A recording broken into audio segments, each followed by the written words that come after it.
know what's going to happen once the food is over. OK, well, best of luck to your family. Fernanda, thanks very much for joining us. Thank you. A reform of child maintenance, which could see divorcing couples paying the government if they get state help to come to a financial agreement, has been proposed today. Under the plan, parents in England, Wales and Scotland could face fees of up to £100. Well, Ayesha Vardag is a divorce lawyer. Please explain to us what is proposed here.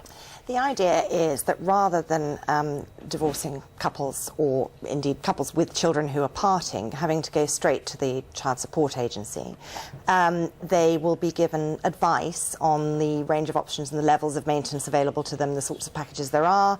Then they can decide whether to make their own decisions and agree between them, which is seen as desirable by everyone and seen as more likely to be enforced and stuck to and less acrimonious, or they can use the state system, and if they're going to do that, they're going to have to pay £100. And up to now, they haven't had to do that? No, up to now they've gone through the child support agency, or they've gone through the courts, and bigger cases or more complicated cases, or cases that don't fit the box, go through the courts. What do you think of this? I think it's come in with a huge fanfare of the idea this is going to strengthen families, and I think what is the argument for strengthening families?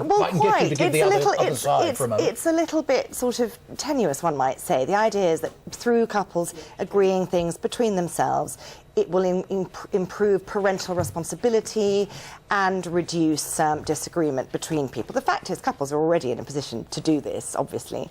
They're also in a position to look on the Child Support Agency website and calculate for themselves, if they want to, how much maintenance they'd be likely to be on the hook for. So the idea that this is some radical transformation about to take place is, I think it's quite a lot of spin involved, possibly. And an awful lot of cases, let's be honest, people don't want to agree. No. People don't want to pay up.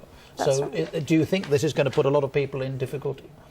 I think that it's more likely that it's not going to make any huge difference to anything. I think there will still be difficulty and disagreement, and government agencies and courts will still be involved, and to the extent that people can agree things for themselves, they'll carry on doing that. Well, are we talking about an attempt at a cost saving, or rather a money raising measure here, something that was free now to be paid for? Is it as simple as that, do you think, or is there something else behind it? I think there's an element of that. I think it's good that there's a focus on trying to push to get maintenance agreed. Obviously, there's a lot of maintenance that's not getting paid, and that puts a burden on the state for those parents who are not receiving the maintenance that they should, or they're on state benefits. That's very expensive, and that counts for a lot more than the £100 they might get from somebody who's going to go through a state agency.